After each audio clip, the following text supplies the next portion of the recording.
ஒரு பெண் என்று முழு மதி ஆகிறாள். ஒரு பெண் என்று முழு மதிபோல் முழுமையடைகிறாள். ஒரு பெண் முதலில் தன் மதிப்பை தான் முதலில் நன்கு உணர்ந்து பெண் விடுதலை, பெண் உரிமை என்று அதற்கு வீணே சிந்தனை செலுத்தாமல் ஆணும் பெண்ணும் சக மதிப்பு உணர்ந்து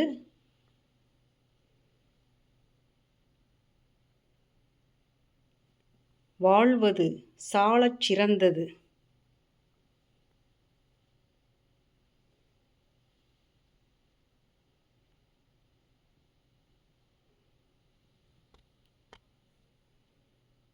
என்று உணர்ந்து கண்ணியத்தோடு கம்பீரத்தோடு கல்வியில் கைதேர்ந்து ஒரு பெண் கல்வி அறிவில் மேன்மை பெற்றால் நாடே மேன்மை பெறும் என்றோர் எடுத்துக்காட்டாய் வாழ வேண்டும்.